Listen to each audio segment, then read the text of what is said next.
Okay, just to get started, um, I'll be monitoring the chat box. If you raise your hand or if you have a comment or something to say, I'll try to get around to that, try to find a good spot to squeeze your questions in or your comments.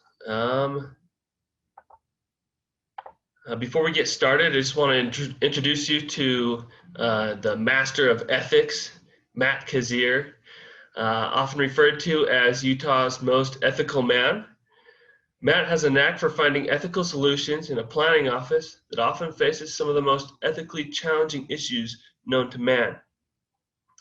Matt started his planning career as a city planner in Belleville, Illinois. He currently works as the Community Development Director for UNA County, a position that he's held for about 15 years, or since I was in junior high. I want to thank you all for being here today. Matt has prepared a fun presentation to remind us of our ethical responsibilities as planners. Additionally, by taking this class, you should meet your Aicp ethics training requirement for this year. So with that, I'll go ahead and turn the time over to the honorable and ethical Matt Kazeer. Thanks, Ross. I don't know about any of the ethical stuff, but I'm probably the most unethical person. So that's why I'm here teaching the class, so that I can learn to be more ethical. So let me go ahead and try and share my screen here. All right, everybody see that?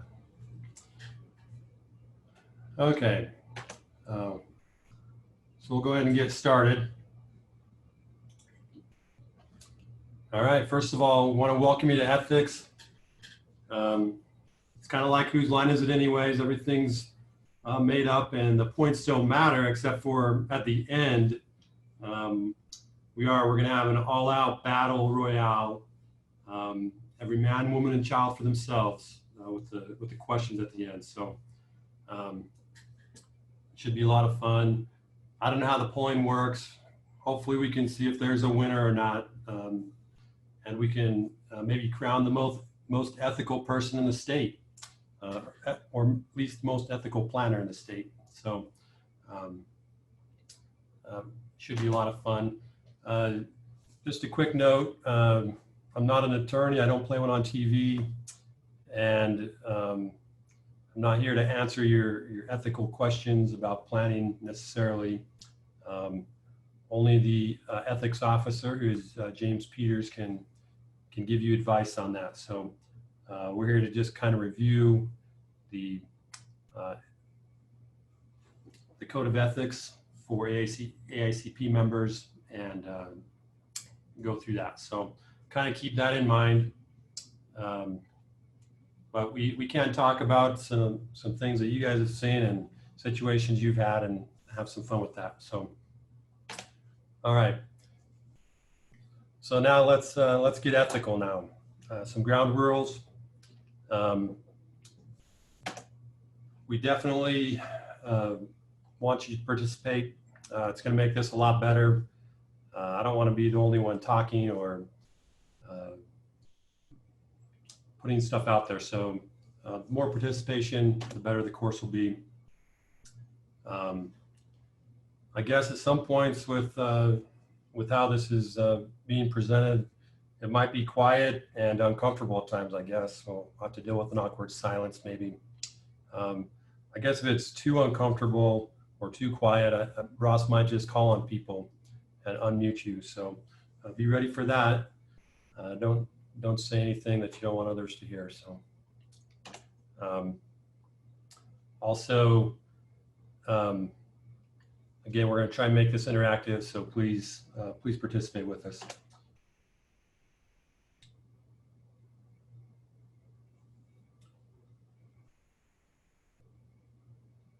All right, it looks like we have a polling question. If you can just answer this really quickly. Just want to see who's on the session today. So you can just take a second and quickly answer that.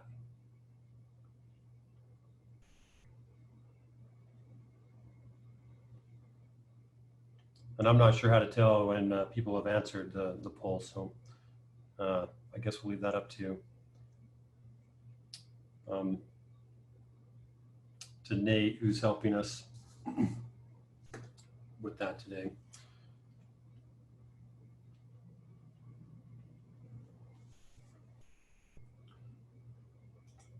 All right.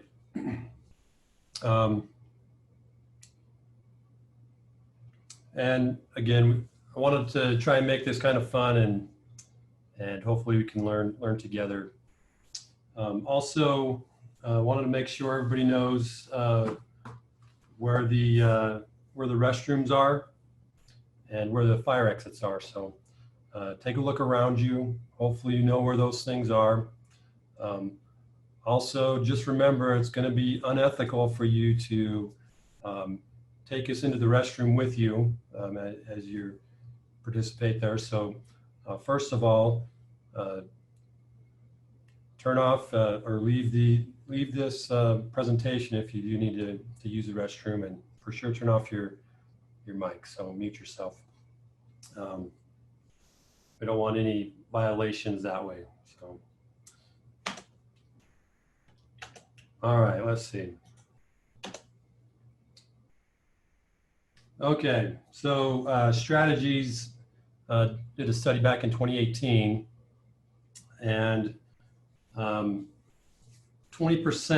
in 2018, 20% of CEOs were fired from their jobs, and that's on par with other years and other studies that this group had done.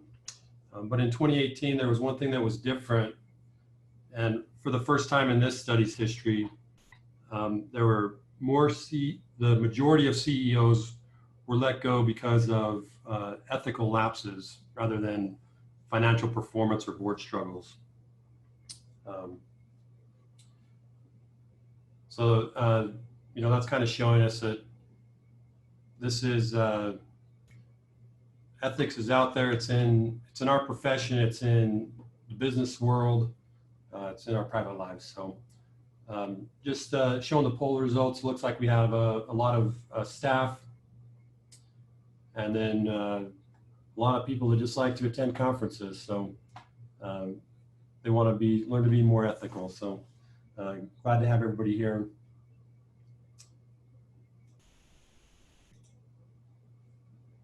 All right, so that was a pretty interesting study to see that more people are being let go because of lapses in judgment or things that they do. Now I want to talk a little bit about ethics and kind of define it, and really kind of define it for what we want to talk about today. Okay, so first of all, we can kind of look at where it comes from. It comes from the Greek word ethos, and that can mean different things: customs, habit, character, or disposition. So I think today probably going more along the lines of maybe custom and character. There's a lot of definitions that you can look at for ethics. I'm not going to read through all of these, but you can see as you kind of look through those, there's a lot of stuff that has to do with one's particular values, difference between right and wrong, a lot of stuff talking about moral importance, moral principles, moral philosophies, things of that nature. I think the one that we want to look at today, though, the definition I thought kind of best fit with what we're looking for today is principles of conduct governing an individual or a group. It's kind of what the Aicp Code of Ethics is. It's governing Aicp members. So I think that's probably our best definition for where we're at right now and I'm going to be talking about today. Okay, so let's talk a little bit about, I guess, with the definition, we did see there were a lot of references to morals and moral values and things. So kind of wanted to look at maybe what some of the similarities are and what some of the differences are with ethics and morals. One interesting fact is that they're both used in the plural forms. We don't say ethic. Generally, it's ethics and morals, and so, and then they're generally considered synonyms. So, you kind of read through these things. You kind of see morals kind of are individual, and they kind of tell each of us what's right and wrong within ourselves.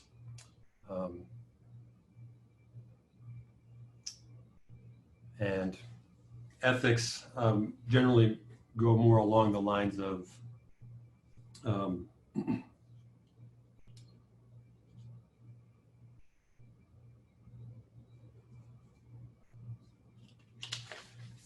sorry about that. I lost my place for a second. Oops, let's see. Hit the wrong key there.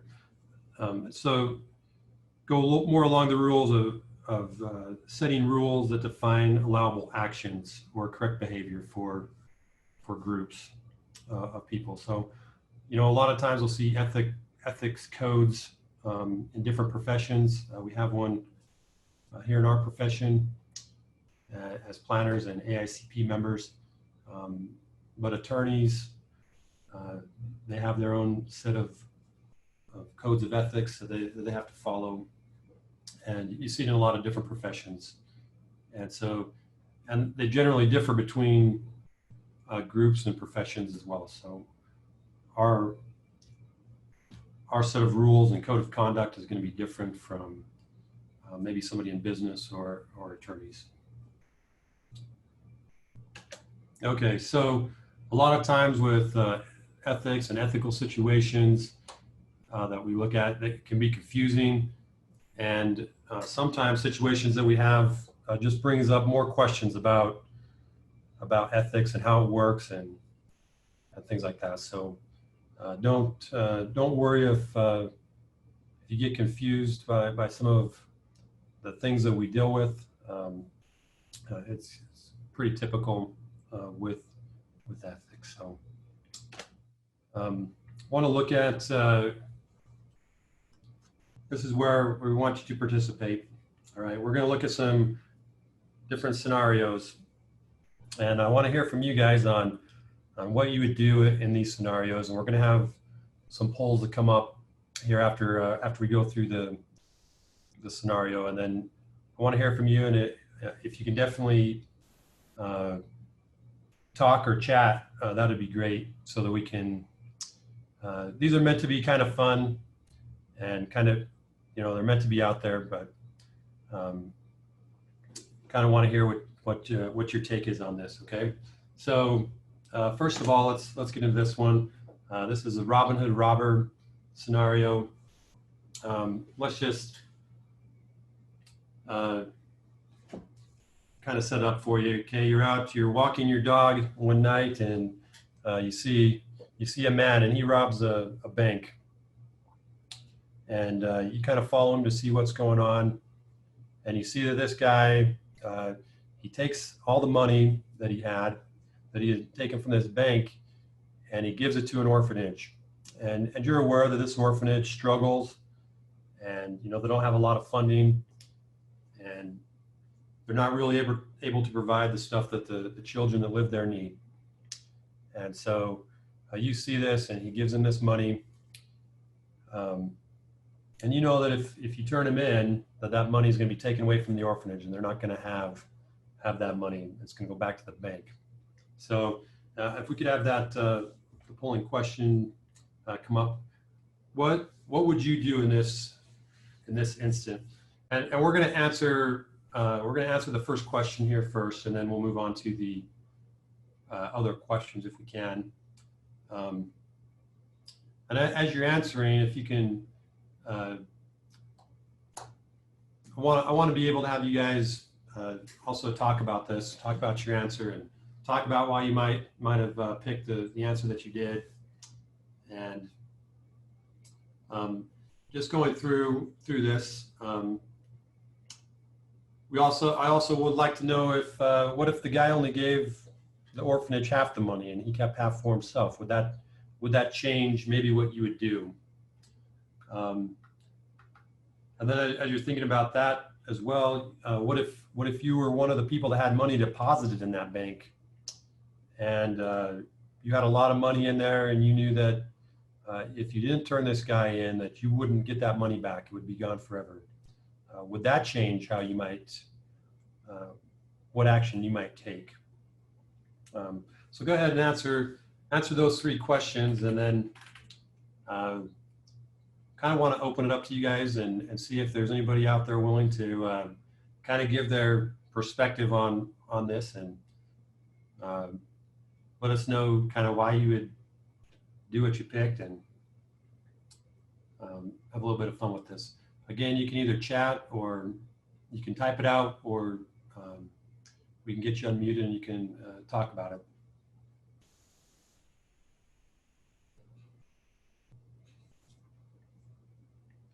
Probably a lot of people raising their hands, and Ross is probably having a hard time deciding who goes first. But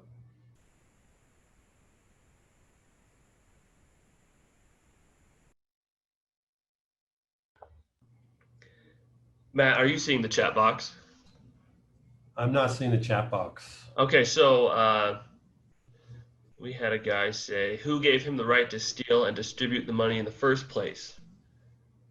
All right. Yeah, for sure. And that's definitely one way to look at it. You know, he's kind of a self-proclaimed vigilante, maybe, trying to do some good. And Jill Hunt is saying, what's wrong is wrong. By stealing, you teach those kids it's okay. All right. Well, what if the kids weren't aware of what happened there? And then Robert Barnhill, oh no, Robert Barnhill's on here. Does it make a difference if the man is a metaphor for the government? Probably not. I think the government can kind of take what they want. So, okay, here's another comment from Bill. This appears to be a situation where there are competing values. Clearly, honesty is an overriding value, while caring for others is also important. We should care for the integrity of our system more than a vigilante. All right. Yeah, thanks for those comments. Did everybody have a chance to answer the poll? I can't tell if it's been answered or not. So I think we probably had enough time to do that, so we can go ahead and close out that poll and maybe kind of pull up the results there. I kind of like be interested to see what people said. Everybody's going to call the police. Would have let me answer. I might have helped him, I guess. I don't know. I'm just joking. All right. Well, we didn't have anybody that wanted to do any of those other things, but appreciate your participation in that.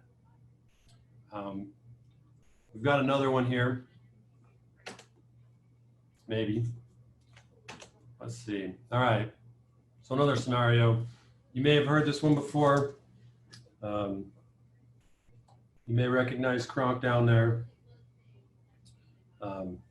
This is a runaway trolley. Again, we're going to have some questions after we set up the scenario for you. All right. Okay, so picture that you're standing on a bridge that goes over the top of a trolley track. And as you're standing there, you look up and you see a trolley coming down the track. And as you turn around and look down the track, you see that there's a child that's playing on the tracks. And you know that if this trolley goes under the bridge and keeps going, it's going to hit this child, and this child is going to be killed. Luckily for you, right next to you is a stranger, and this person happens to be a male. And you know that if you push this individual off the bridge, they'll definitely stop the trolley, and it will save the life of this child. So what would you do in this situation? And again, we're going to have different questions about this. So first one is that the scenario that was set up. So what'd you do? Are you going to push this stranger off the bridge to save the child's life? And then the next one, what if it's not just one child? What if it's 5 children that are down there playing on the tracks and all 5 of them are going to be killed? Would you push the stranger off? Number 3, what if the stranger's not a man and it's a woman? Does that change what you might do and how you might handle the situation?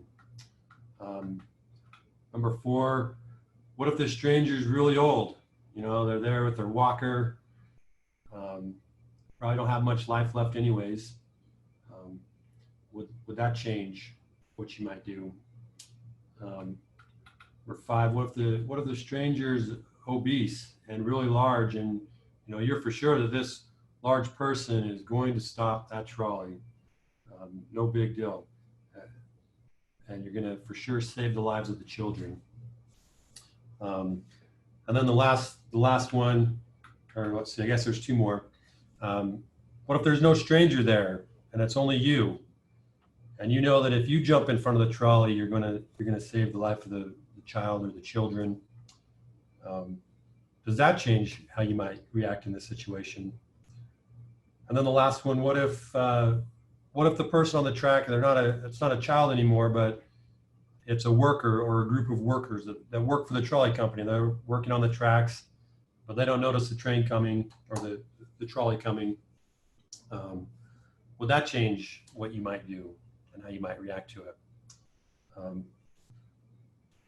So again, we can open it up for some discussion on this one. I'd like to hear perspective on these different scenarios and see what people are thinking.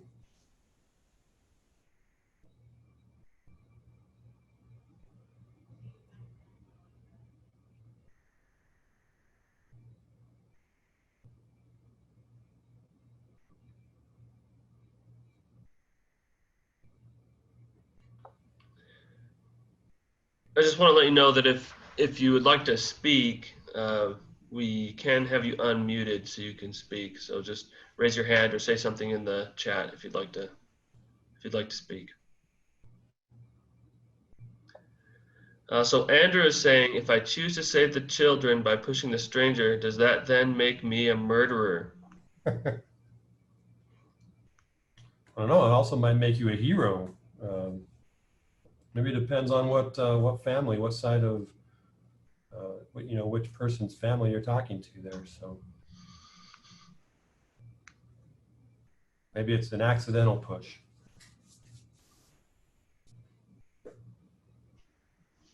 Good point, though.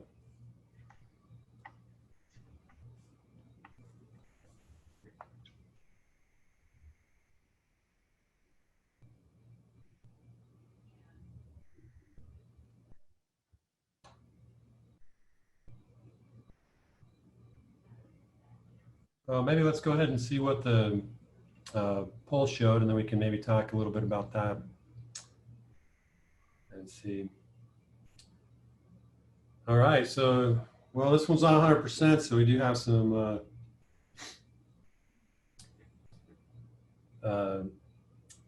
difference of opinion here. So it looks like 78% on the first question, they would let the trolley hit the child, and 22% would push the stranger. So, so that's good.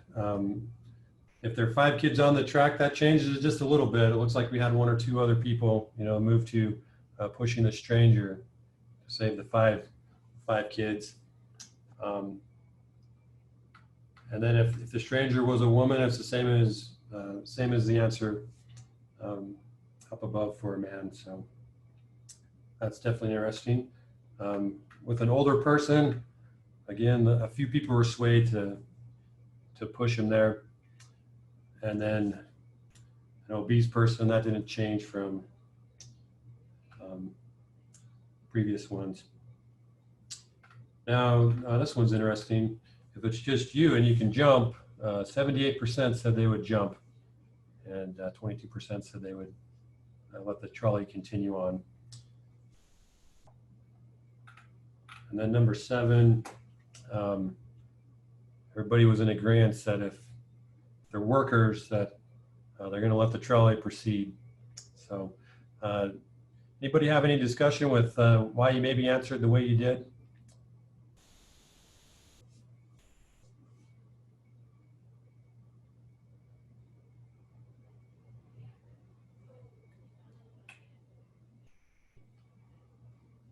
Maybe we get somebody on both sides and we can have a little discussion about it.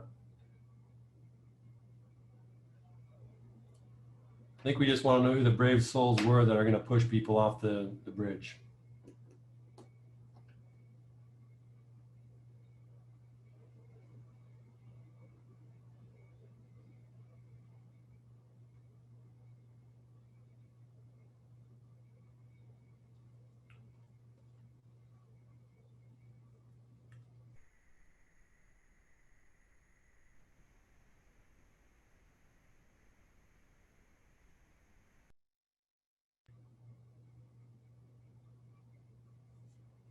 All right, anything? Yeah, it looks like Bill says, I think that a child's life represents a greater potential and should be preserved. So Okay. basically the child's life is. Yeah, so you felt like having maybe the older person, or maybe somebody that's not a child, you would protect the life of the child over the stranger. All right. Sky says, I find it interesting no one cares to save the trolley worker. Is that because death is an inherent risk of the job? Yeah. I think we could definitely talk about that, as a worker for the trolley company, maybe that's one of the risks of their job. And so people aren't as likely to maybe jump in and help.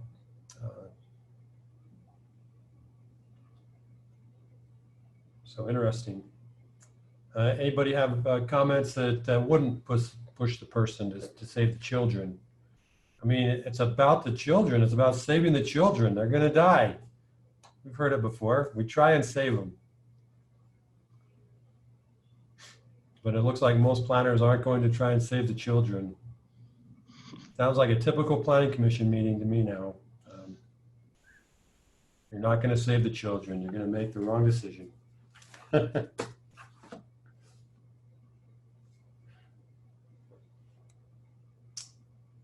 All right.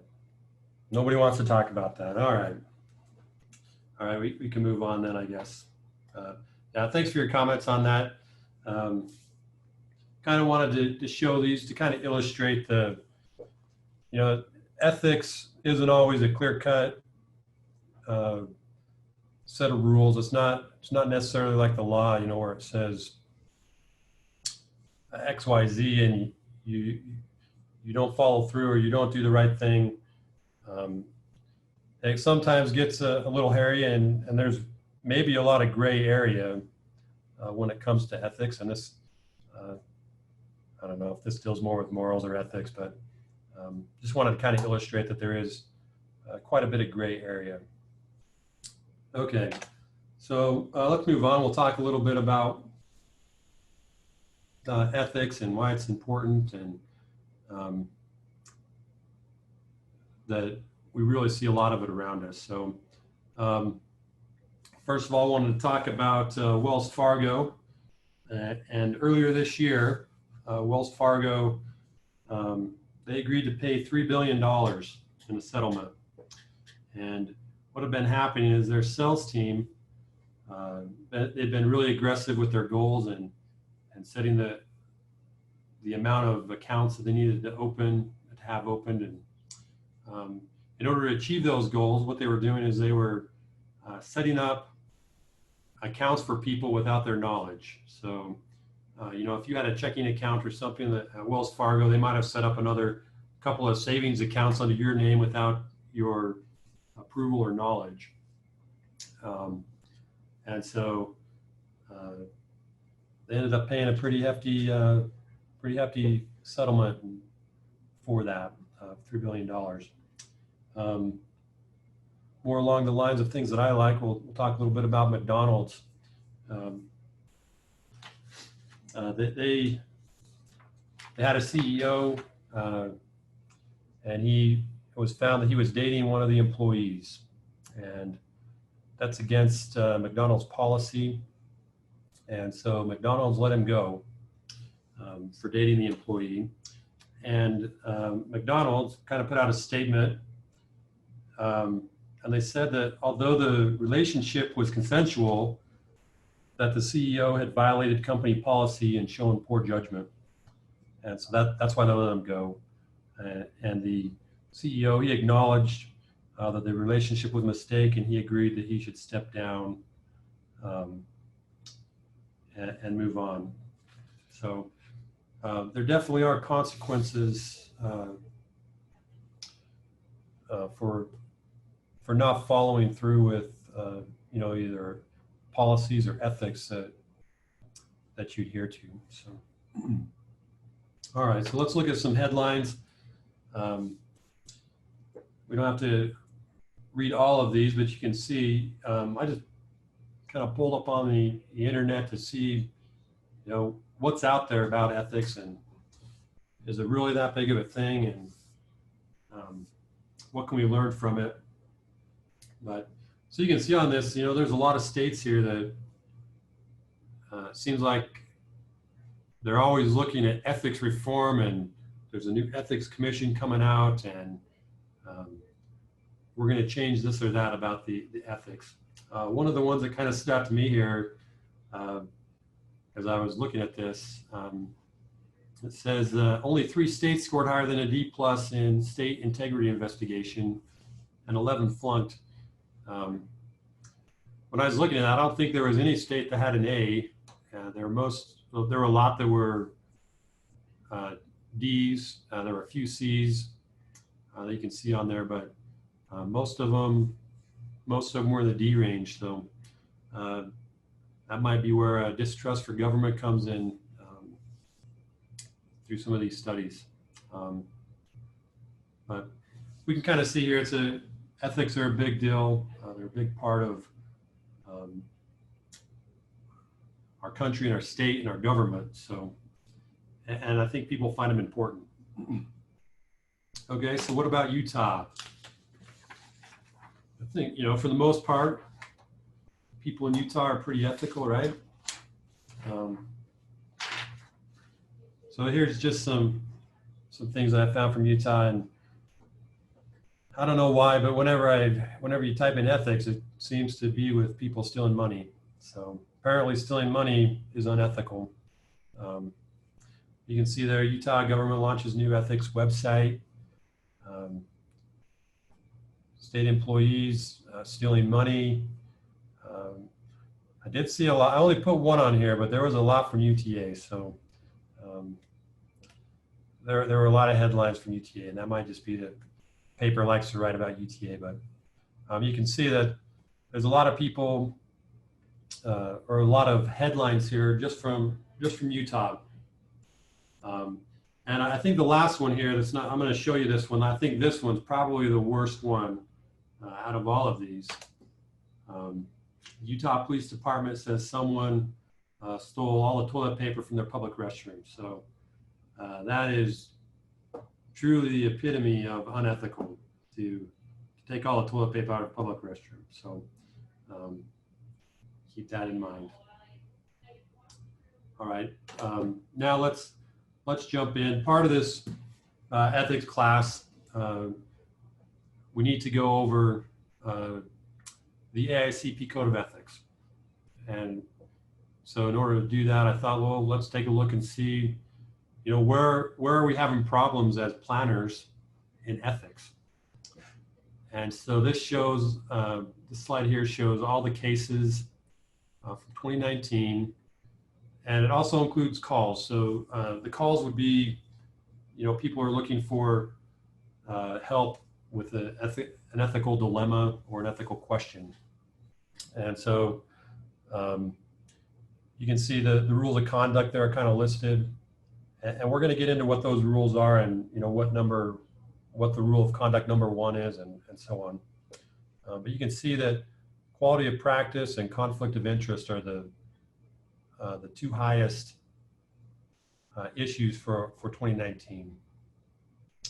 Then it moves on down to legal and ethical conflicts. And then the last one, lack of cooperation with the ethics officer.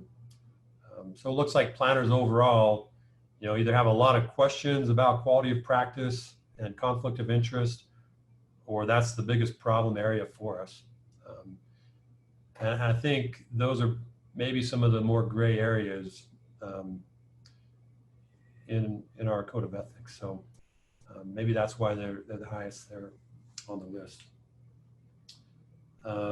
Let's look at from years 2015 and 2019. The numbers here represent the number of the code of conduct. So code of conduct has 26 different statements or things that we adhere to. And so so from 2015 to 2019, planners giving out accurate and good information has topped the list. And then number 7, confidential information. So sharing information that we shouldn't be sharing. So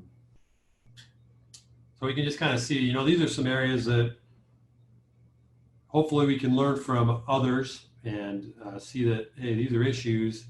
And so what can we do to better protect ourselves against these types of issues?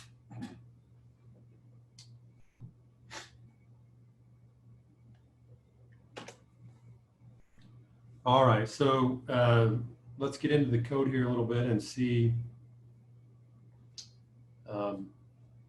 what it's all about and what's in there. And hopefully we can have some discussions on how we can apply this in our profession. And I'd like you to maybe start thinking of some examples that you have of, times when, maybe you were asked to do something that goes against our code of ethics, or issues that you see with that, and maybe some of the gray areas. So this is kind of how it's broken down. So you have the preamble, which is, it's basically a one-page statement that kind of goes over what it is and stuff, and then it's broken into 5 different sections. They're labeled A through E, and so let's start out here.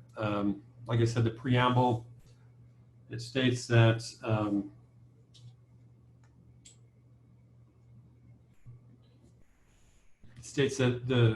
that this code of ethics is for AICP members. So if you're not AICP, you're under no obligation to follow these standards or be part of it. But if you are AICP, then this is definitely something that you should definitely know what the expectations are and be willing to follow them. So it talks about the code itself is broken down into 5 different sections. And then it talks about that we have a special responsibility to serve the public interest. And I think as planners, that's kind of drilled into us oftentimes that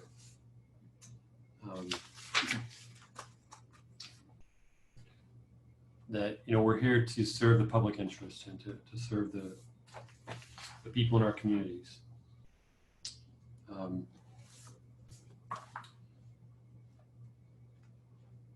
So the public interest definitely carries quite a bit of weight with our code of ethics. Okay, and then it also talks about we definitely want the public to be aware of our code of ethics and our principles. So it's not something that we just want us to know about, but we want to make sure that the public knows that, we're actually trying to follow this code of ethics and what's in it. So I know I could probably do a better job about getting that out to the public. I don't know that I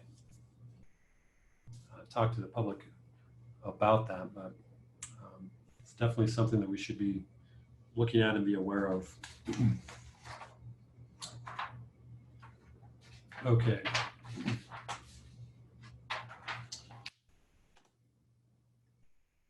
right, now first section, section A, principles to which we aspire. This is broken down into 3 different sections. And this is kind of, maybe kind of the general plan. You know, if we're tying this to planning, this is kind of the general plan. This is our vision of what we would like to accomplish and the things that we'd like to do. You can't be disciplined for not following these principles. So you don't necessarily have to follow these unless they're directly tied to the rules of conduct. So, but it's good to know what they are, and it's good to follow these.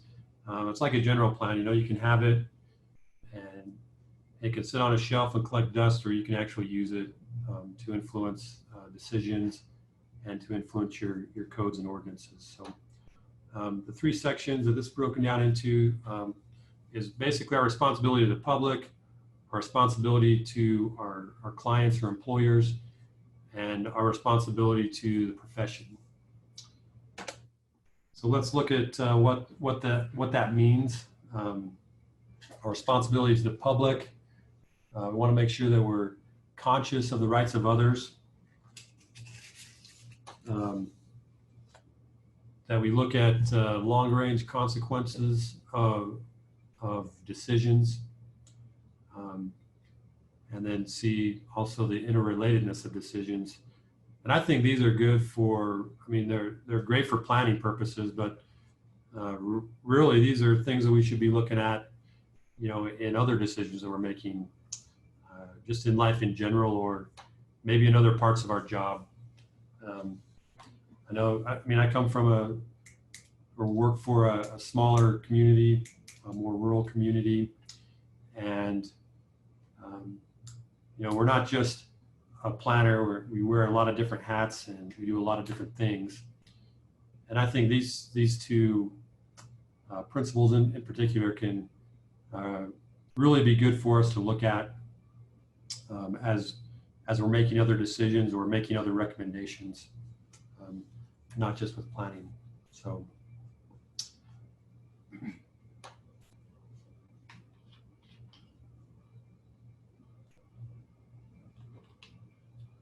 Okay, the other ones deal with things like giving clear and accurate information to the public, making sure people have an opportunity to have a meaningful impact on decisions, and to expand choice and opportunities for those that are underrepresented, and then dealing fairly with people. So.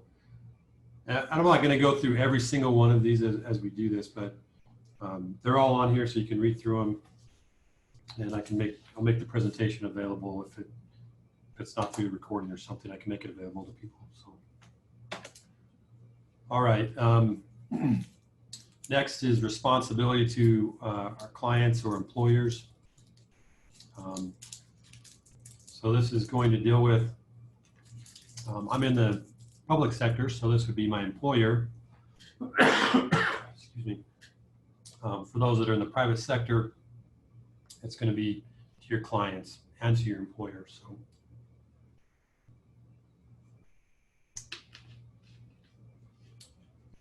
and this was pretty simple, 3 sections there,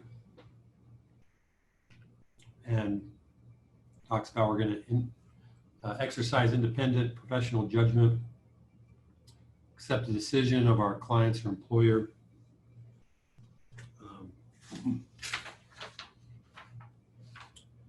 and avoid conflicts of interest or even the appearance of conflict of interest. So, Matt, there was a comment. Okay. I'm going to go ahead and read it. Bruce is saying that APA provides ethical principles in planning and are applicable to all involved in the planning process. These persons include advisors, decision makers, and others. All right, yeah, that's true. It doesn't. They don't just have to apply to us. We should really be putting them out there for our county commissions, our county councils, city councils, and others, and let them know what. I think that goes to getting the word out there and letting people know, hey, these are things that we adhere to, and they can be used in a lot of different ways and in a lot of different situations, not just planning. So, yeah, thank you for that.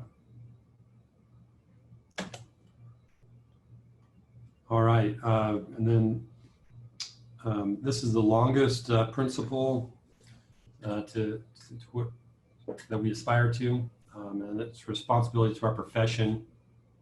And a lot of this deals with, not doing things that are going to reflect badly on our profession, and making good choices. So, and that's the first one really talks about that, and protect and enhance the integrity of our profession. And then educate the public about planning issues and their relevance in their everyday lives. This is something that we've tried to do here. As I've been here at Juana County, we've been through, the time I've been here, we've probably been through 2 general plan, one update and one rewrite. So, and each time we were able to go into the schools and talk to the kids at the school and have them participate with us in charrettes, and ask them questions about their community and how they'd like to see their community, and really let them know, hey, these things are important. And that's been a lot of fun, helping to educate them and to get their feedback. So that's one thing that we've done to help there. And then the next one says we shall describe and comment on the work and views of other professionals in a fair and professional manner. I want to talk about this one a little bit, and again, maybe we can have some discussion on this, on what exactly does this mean and how do we put it into practice. A lot of times, I'll kind of tell you what I think it means, and then hopefully we can hear from others. So we don't always have good experiences with other planners or other people in our profession. And what I get from this is that, we're not supposed to berate or belittle somebody just because we had a bad experience with them. For example, maybe you had a bad experience with a consultant writing a plan for you. And at some point, maybe you're going to get a call from another community, or somebody else is looking to use the services of that consultant. I think answering their questions in a fair and equitable way, not saying, oh man, that guy was or that firm, they were the biggest idiots, never work with them again, hated everything about it. I think maybe stepping back, and I think you can tell the individual that's asking about your experience, but you don't have to berate or belittle that firm or that individual. You can maybe let them know some challenges that you had with the process and maybe with the firm. But I think you can do it in a diplomatic way, and in a way to where you're being fair with that individual or firm. Do you have any comments on that, or maybe any experiences with that?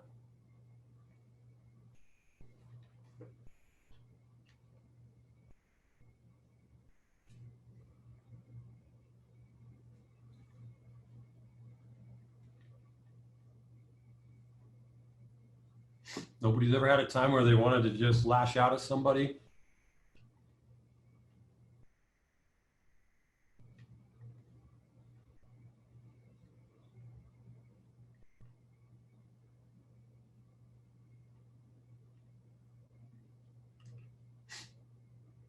I know Bob Barnhill's definitely had something for this.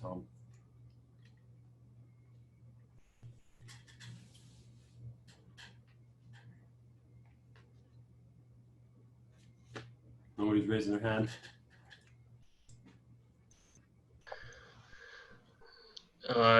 Jill says, I will admit I have wanted to with developers, and Bob says developers, contractors. Yeah. Yeah, it's really easy sometimes to, you know, developers, contractors to be like, man, they are the worst. That's the worst development or the worst developer. And so what are some ways that you guys have handled that situation? You know, if you have somebody that, keeping on with the developers or contractors, you know, somebody comes in and says, hey, I'm thinking about using this contractor, or I'm going to be working with this developer to develop my property. What are your thoughts about this person? How do you answer that question?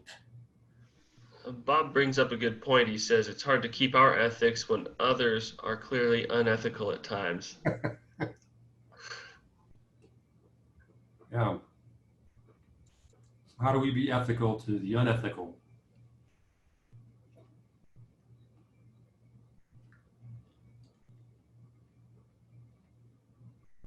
So what's a good ethical way to answer that kind of question when you've had a bad experience with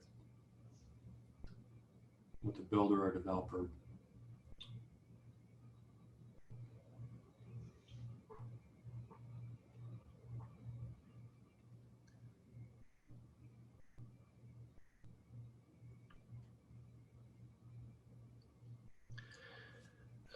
Bob says, I try not to beat around the bush. I tell them straight up that I can't give an opinion on that, and perhaps they can read between the lines. Yeah. All right, so Bob takes the easy way out and says, oh, we don't give recommendations. No, I think that's a good way to handle it with those kind of situations. We can let them know, hey, you know, maybe your community has a list of qualified contractors or licensed contractors or something like that, and maybe you can point them in that direction and say, hey, you know, it's a good idea to look at several different options. And you don't have to tell them anything about any of the groups. You can just let them know where they can find more information out about you know, who to hire or whatever. So I think that's a good way to handle it. We got one more comment here. It's from Jill, and she says, I tell them what the ordinances are, and I do and what I can do versus what they are wanting. I have also said I know they have multiple projects and to shop around. Okay. Yeah, I think that's good. I think that's kind of in line with what I was thinking as well. So good, thanks. And then Fran says objective, not personal. Okay. Yeah, sometimes it's easy to make things personal, you know, because you know, sometimes you're involved with these firms for months or even years. Sometimes I know one of our updates took a little over a year to do a rewrite, and sometimes, you know, if you don't have a good experience with something like that, it can definitely be personal and seem personal, and it can be real easy to lash out in a personal way rather than keeping it objective. And I think that's kind of what this is talking about. You know, don't share your personal views, maybe, but do it in a more professional and fair manner. So yeah, thanks for those comments. Some other ones I want to hit on here. Again, I'm not going to read all of them, but F it says we shall contribute time and resources to the professional development of students, interns, beginning professionals, and other colleagues. With this, I remember when I was getting done with college, back when Bob was still in elementary school, or Ross, I guess, was in elementary school. Bob's old. But I forgot what I was talking about. But when I was getting done with college and getting ready to apply for jobs and started applying for jobs, I found that most jobs in the planning profession wanted experience. So there were very few jobs that, at least that were open at that time, that didn't say 1 or more years experience. And so it was a bit difficult actually to get into the planning profession, because where do you get the experience if somebody doesn't give you a chance? And I think this one goes to that, you know, being willing to be a mentor, being willing to, you know, maybe open up a job for somebody just out of college and, you know, teach them the ways of the Jedi planner. So I know that as I've done that, it's actually been,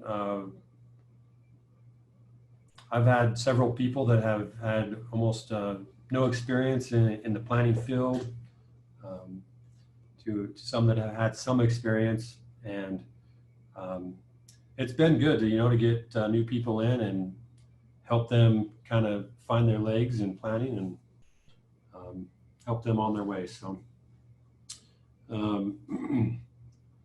another one, G, want to make sure that we're helping those groups that are underrepresented in our profession.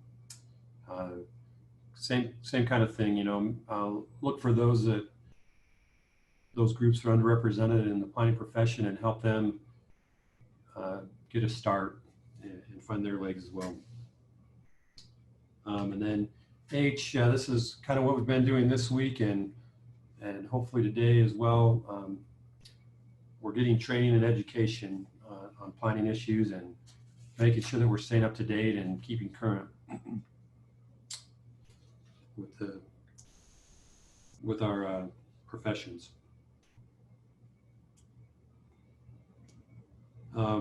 Next one, I, and maybe somebody can help me with what exactly this means, but critically analyze ethical issues. What are your thoughts on that? What does that mean to you? Let me read it here so you kind of get the whole thing. It says, we shall systematically and critically analyze ethical issues in the practice of planning. There's a lot of big words in there. So I kind of want to throw that out there and see what that means to people. What does it mean to systematically and critically analyze ethical issues in the practice of planning? I mean, somebody really smart. And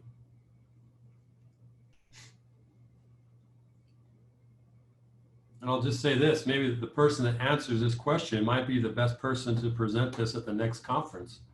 I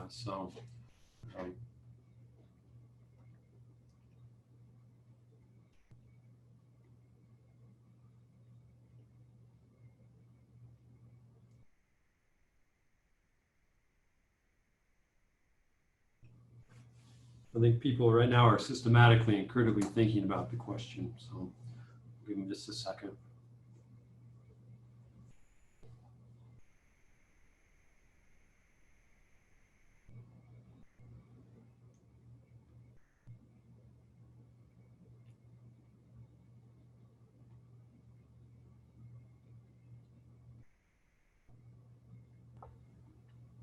Jill would like you to repeat the question. Okay, repeat the question. All right, I'm just wondering what your thoughts are on what this number I or letter I there means. And I'll read it again. It says, we shall systematically and critically analyze ethical issues in the practice of planning. So I'm just wondering what that means to you as planners or even non-planners. What do you think? What do you think that means? Bob says it's a proactive statement. I think the point is that we don't sit back and ignore the issues, but we engage them and analyze them. Okay. Yeah, I would agree. I agree with that statement. I think also in order to analyze or critically think about any kind of issue, you have to know what the issues are. So we have to know what our ethics actually are in order to be able to analyze an ethical issue. We need to know what our code of conduct says. And so hopefully we're either refreshing that today or learning about that today. So, okay, and then the last one there, will contribute time and effort to groups that lack adequate planning resources. So we're going to help out where we can for those that need it. All right, now we get into the real meat and potatoes of the Code of Ethics, which are the rules of conduct. These are the rules of conduct. Would be more kind of like maybe our county ordinances or city ordinances or state codes. So these are the things that we have to follow. If we don't follow these rules, there can be disciplinary action brought against us. So I want to make sure it's understood that these aren't just guidelines like the previous ones we went over are. Okay, so there's 26 rules, numbered 1 through 26. So it's super easy to memorize. It's a lot like the alphabet. There's 26 and 26, and everybody, I think, had the alphabet memorized probably before kindergarten or around kindergarten. So these are going to be really easy to memorize, and I'm going to show them to you. And I think probably by the end of the course, we're all going to have these 26 things memorized. And it's going to be super easy, no worries. All right.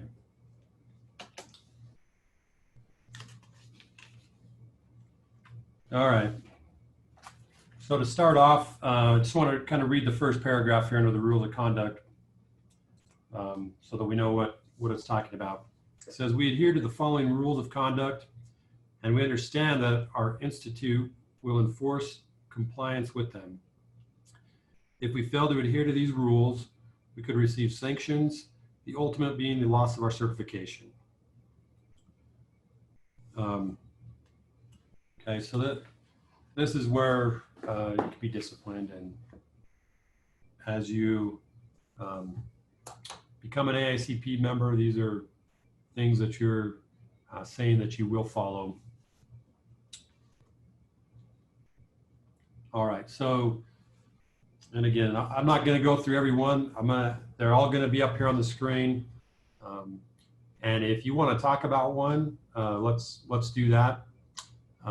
As we're going through these, if you see one that you have maybe a personal experience with, or something you maybe don't understand, or would like to talk more about, definitely let us know, and we can do that.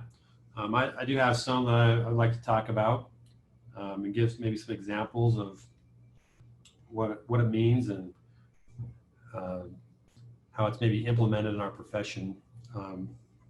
So number one, I think, is pretty important, and something we do all the time.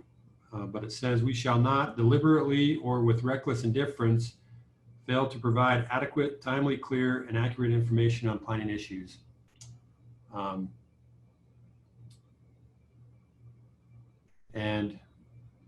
For me,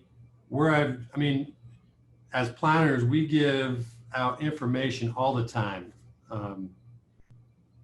That's a lot of our job, is answering people's questions about, how does the code apply here? What do we do here? What can we do over there? What can't we do? And so we're continually answering people's questions. And where I've seen this during my career mainly is a lot of times we work for places, cities or counties, and we don't always agree with everything that's in our codes that we deal with.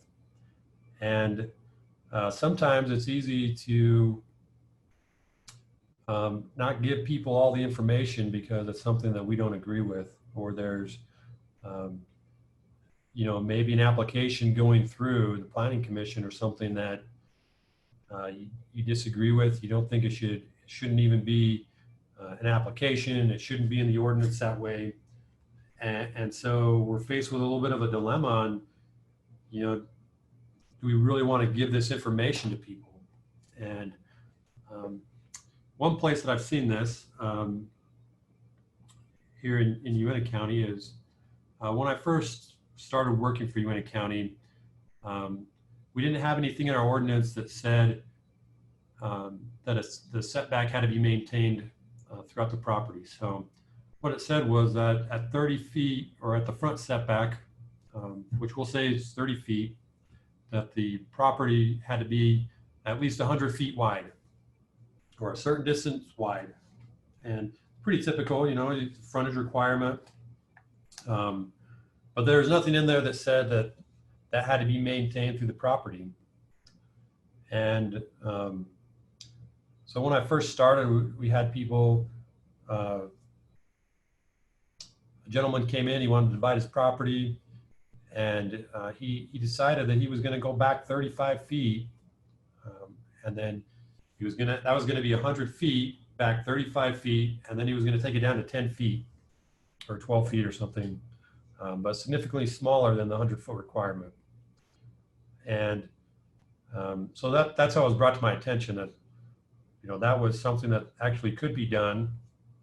And so I was like, well, that makes for weird shaped lots and, more of an issue with property descriptions and overlaps and things like that. So I went down, I talked with our commissioners about, hey, this is an issue, maybe even a kind of a loophole in our ordinance that we have. And they decided that it was okay, that they were okay with that, with people doing that and having that option. So they decided they didn't want to address it. And so as people would come in and ask questions about dividing lots and, if they could do something like that, sometimes I didn't want to give them the information because I didn't think it was good practice. But we really should be giving them the best information that we can. And giving them good information especially on our codes and ordinances, so that it's clear to them and they understand it, even when we don't necessarily agree with it. Anybody else have anything on that? The experience with it, with giving out good information to people?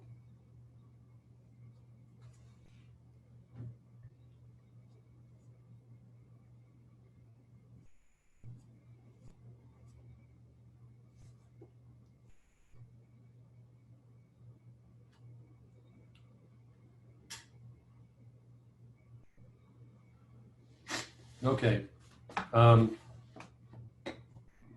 Let's see.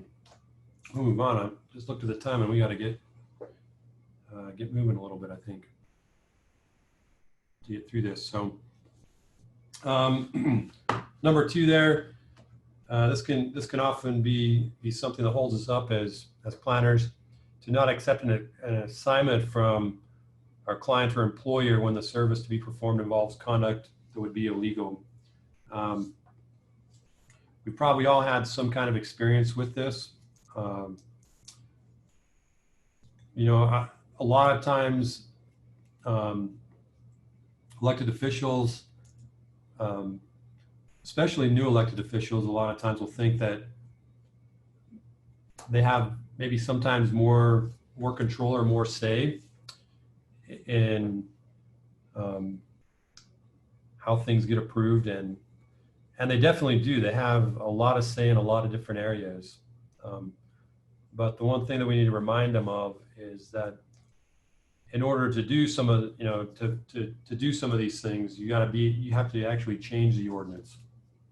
I remember when I first got started in the field, I had an elected official come to me and say, hey, I've got this friend, she wants to do a bed and breakfast.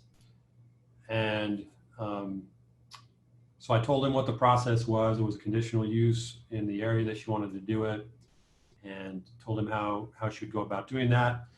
And he said to me, he said, well, no, we just need to approve this. She needs it done quickly because, you know, she needs to get going and get opened. And so I tried to explain to him, well, you know, there's a process that we have to follow. And he's like, no, I just need you to approve it. Finally, I was able to talk to him enough and just let him know, hey, you know, I can't do that. It's against our code. If you want me to be able to approve things like that, then we can change the ordinance to do that. I let him know, hey, why don't you give me her number? I'll call her, and I can help her through the process and get her through in, you know, the fastest that we can, but following the process. And that seemed to kind of alleviate his concerns. You know, I think he just wanted to let the person know that he was trying to help and trying to get it done. So, but I think those kind of things come up often because a lot of times, you know, people will tell us, oh, you can look the other way on that, or you can do this or that. And, you know, a lot of times we can't. A lot of times we have to follow what the ordinances say. Okay. Are there any of these on this page that anybody would like to talk about or know more about?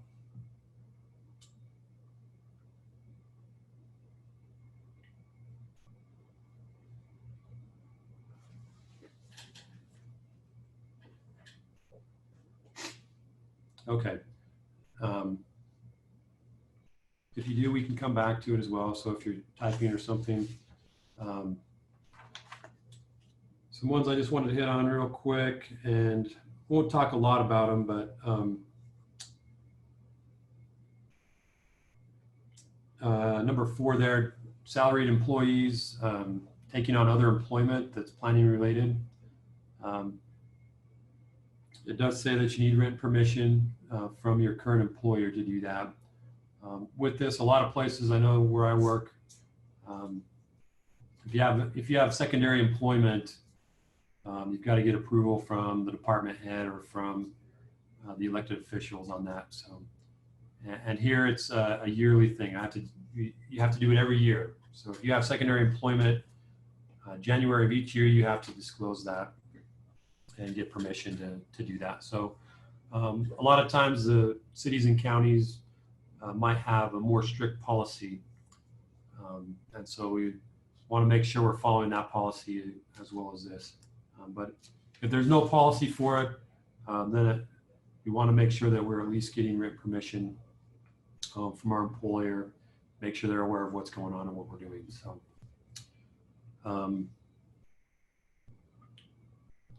okay, number 5 there. This one can be hard on occasion, but not as public officials and employees, and we shall not accept from anyone other than our public employer any compensation, commission, rebate, or other advantage that may be perceived as related to our public office or employment. Excuse me. So we want to make sure that we're not accepting things that makes it look like, hey, we're giving this person an advantage because we got that gift certificate or they purchased lunch for us.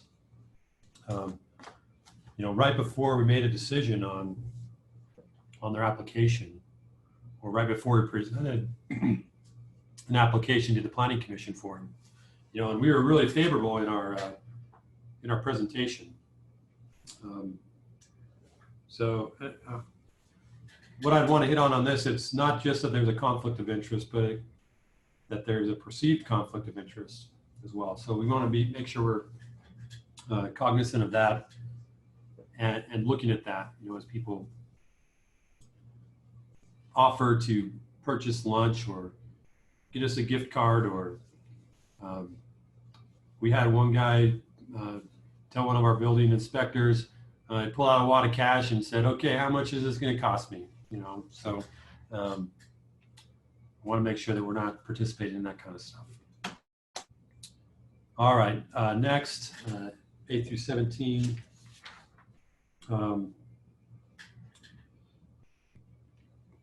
8 deals with private communications and keeping those.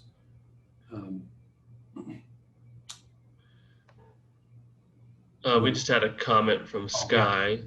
Sky said, direct personal or financial gain can apply to immediate family, right?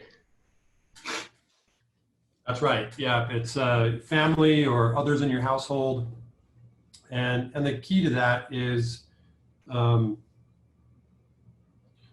without again doing it in writing and making sure that everybody on both sides of both the employer and the applicant are aware of any financial gain or any involvement that you or your family members might have in something. So it doesn't say that you can't do it. It just says that you have to have agreement from both sides. I'm trying to think if that's. So I wanted to see if that was with another one as well.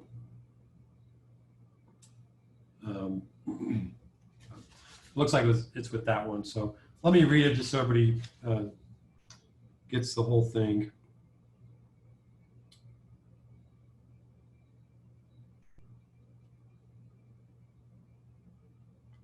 Okay, so there is another one that talks about performing work, and it goes along with this one. It's number 6. So let me go back to that. It goes along with performing work on projects, and I think it's right in line with what was it, Sky? It says we should not perform work on a project for a client or employer if, in addition to the agreed upon compensation for our client or employer, there is a possibility for direct personal or financial gain to us, our family members, or persons living in our household, unless our clients or employer, after full written disclosure from us, consent in writing to the arrangement. So I think that's the one where the family really comes in. Yeah, it's still, I think, probably a violation if you're not the one getting the gift card, but your wife is getting the gift card, and you're giving, favoritism, or it's even perceived that you're giving favoritism to somebody that's involved. So, good point.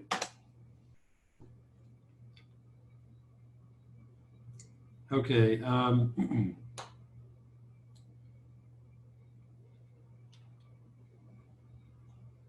So number 9 there, it says we shall not engage in private discussions with decision makers in the planning process in any manner prohibited by law or by agency rules, procedures, and customs. So a lot of times, I know for me, it's so much easier if you can have the full commission there to, talk about an issue that's going to be coming before them. We want to be careful, make sure we're following the law. So what we do here is we talk to each commissioner individually if there's something that we need to talk to them about on applications and stuff that are coming before them. So make sure you're following all the open meeting laws. If you need to talk to the full commission or a quorum of the planning commission or something, make sure you're advertising properly, doing the for a work session or a meeting, and so that you're not violating the law there.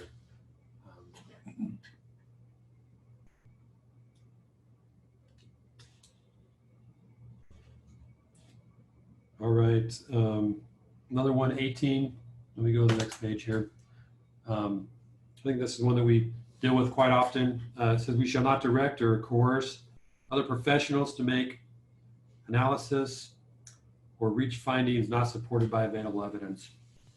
A lot of times is in the planning world, we're doing staff reports. We might be reviewing somebody else's staff report or writing the staff report. we want to make sure that we're not trying to sugarcoat things or not give maybe the Planning Commission all the information so that they can make a proper decision. We're telling those that are preparing the staff report, maybe you should take this out of there if it really should be in there. So anybody have anything with that? Any examples of that?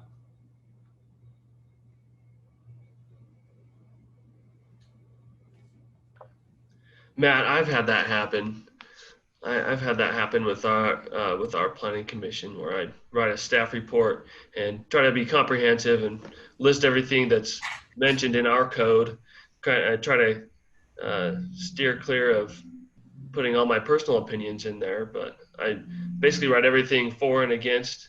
And I don't remember what the issue was, but I would just write an unbiased staff report, and I've had a member of our planning commission ask me to leave certain things out because it puts the planning commission in a difficult position because all the information's out there for the public to hear. So, and I just kind of politely ignored her comment and continued to put everything that needs to be in the staff report in the staff report. So that can be difficult sometimes. Sometimes we have elected or appointed officials that they want development to happen, or they want this certain thing to go through, and a certain piece of information, makes it harder for them to approve the project or something. And so they want to see it go through, but they don't want all the information there as part of the discussion. So yeah, thanks for that. Okay. All right, so that's that. We're going to skip through these next parts pretty quickly here. We're running low on time. Read through that maybe quickly. Then we're going to talk. The next parts of the code are advisory opinions, the adjudication of complaints, and then discipline of members.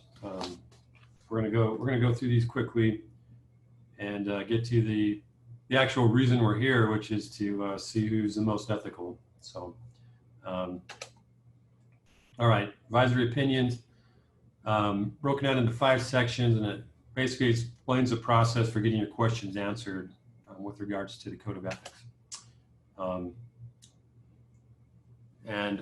Basically, anybody, whether you're AICP or not, can get formal or informal advice from the ethics officer or from the ethics committee. And so basically, informal advice is going to be probably a phone call, maybe an email with the ethics officer, telling him maybe what kind of situation you're facing, and you kind of have a dilemma on what you can do or what you should do under the code of ethics. And so this is going, again, the advice is going to be pre any action that's been done. If action's been done, then it's not advice that you're looking for, but maybe you might be looking to file a complaint or something like that. So a lot of the advice is going to be any kind of before action's taken. You could also get informal advice about action that has been taken maybe by somebody else to see kind of where that falls and if you actually need to submit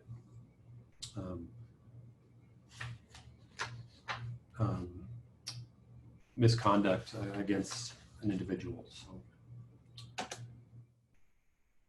All right, and then formal advisory opinions. These come from, so the informal ones come from the ethics officer. Formal decisions come from the ethics committee. And you kind of look at that and see what the process is there. Again, we'll make this presentation available for you so that you have it.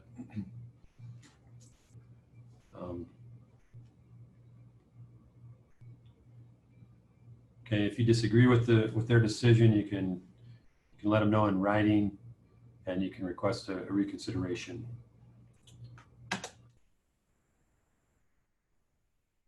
All right, the next section in this part is formal advisory opinions issued without request. On occasion, the ethics committee might hear of things going on, and so they might decide, hey, we're having a lot of issues with this particular rule of conduct, and so they'll, from time to time, will issue an opinion where it wasn't solicited. When they do this, they're going to make that opinion available to all Aicp members. It's going to be on their website, so it's be available for the public as well. So, all right, and then the ethics officer is also in charge of an annual report. The first part of this, we looked at some of the stuff in that report, but they kind of go through and see all the ethics violations and opinions and things that have been done, and they give a report to the commission. All right, I thought this was appropriate for kind of where we're at here. And I think it's probably true. All right, so adjudication, it's basically the trial. Somebody's going to submit a complaint of misconduct, and this is how it's going to be handled. So that's what it talks about. These are the different parts of it: filing a complaint, how to do that. Preliminary review is going to be done by the ethics officer. They're going to obtain all the facts. After the preliminary review, if it's decided that, yeah, there might be an ethical violation here, then they're going to start gathering all the facts from all the different parties that are involved with it, including the person that the complaint's against.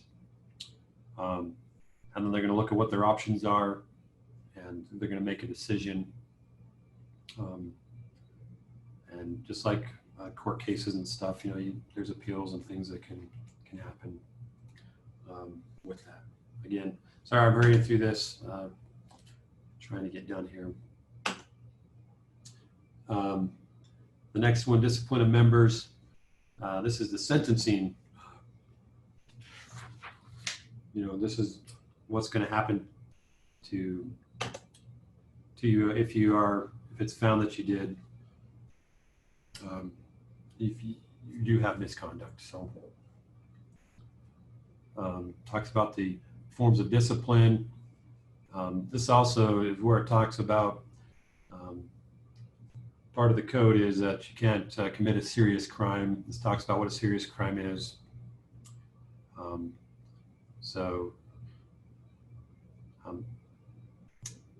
Just remember that if you're convicted of most felonies or things like that, you do have to let the ethics officer know about that within a certain amount of time. I think it was 90 days, 30 days. You have to notify them by certified mail for that. But that's where you'll find the stuff about what a serious crime is. And then there's three things that can happen if you're found to have an offense against the code of conduct. It can either be your AICP can be revoked, suspended, or restricted.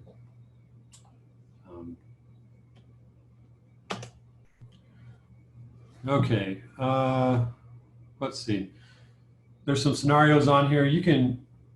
What we'll do is you can kind of go through these because this ended at 12:15, right? Is that right? Yeah, that's right. Okay. So, we want to talk about Bill and Ted here. I know everybody wants to. But let's, you can look at these on your own. Like I say, we'll make this available to everybody. But these scenarios, they're real scenarios of either violations that have been committed or questions that the ethics officer has had. So, yeah, Bill and Ted here. We've got Han Solo here, he has some dilemmas as well. We also have Candace here, who has some ethical questions, and Lois Lane also. So you can help by answering their questions for them. Sorry, maybe we let's just skip through this really quickly.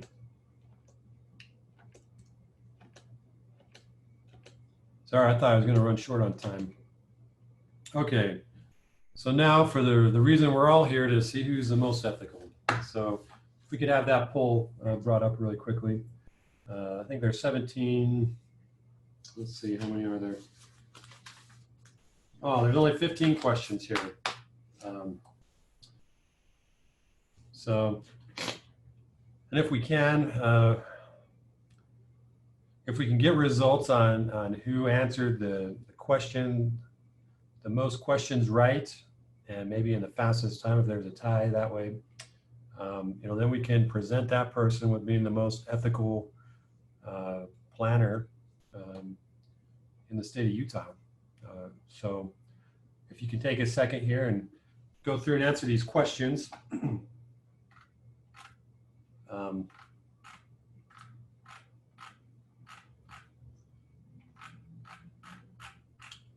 If you can answer them as you go down through, not skip over some, and then I can start going through, and you're gonna have to use your ethics here, because I'm gonna give the answers as you're still maybe taking the test. So make sure you're ethical and don't cheat.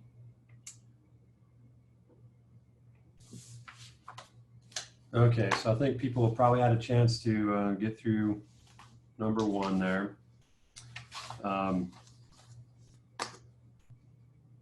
So in what category had the highest number of misconduct cases? That was quality of practice.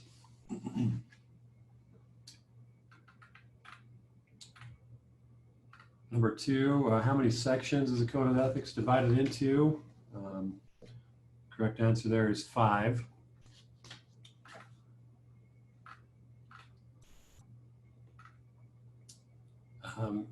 Number 3, principles.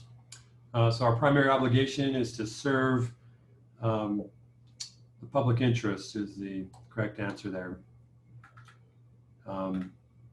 Number 4, we shall have special concern for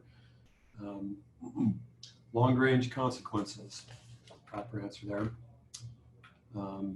Then we shall protect and enhance the blank of our profession. And that correct answer is the integrity of our profession. Number 6, one can be disciplined for not following the principles to which we aspire. That is false.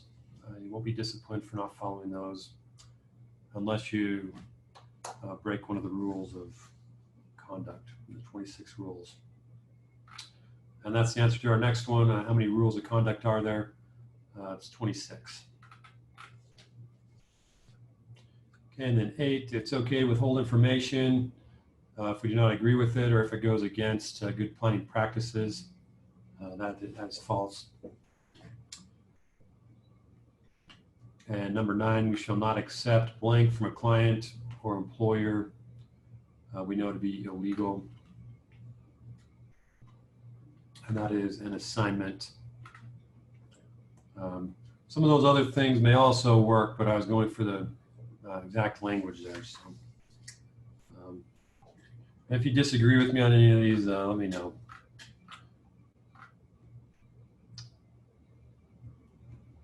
Okay, I think everybody's had a chance to do that, so maybe we can pull up the results there.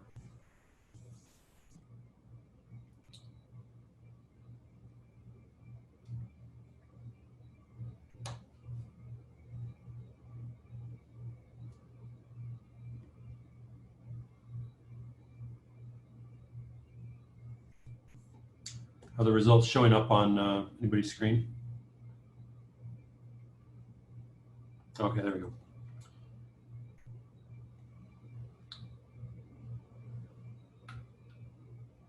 All right.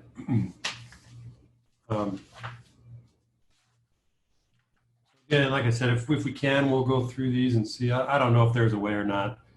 But this was really meant to be an in-person thing and have the results right there. But I'll kind of scroll down through these. As I'm scrolling, can you guys see what I'm scrolling through? Is it scrolling through the results for everybody?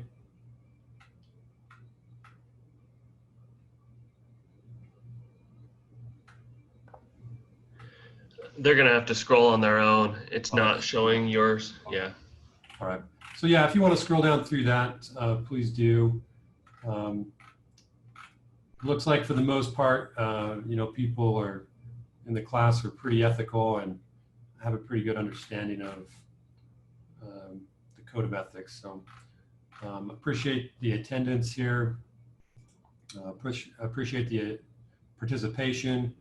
And let's see. Final slide here. We don't want to be like the little dog here who tore up his certificate of obedience training.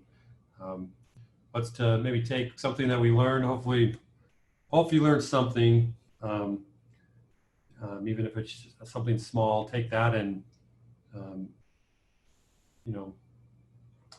do a better job at. Hopefully, it's something that can help you in your job and help you be a better planner and a better employee. So, unless there's any last-minute questions, since we're a little bit over, we'll go ahead and end. Sky says, here's a $64,000 question. Is mask wearing during a global pandemic an ethical or moral issue? We may never know. That's true. That's definitely the question of the times here. Yeah.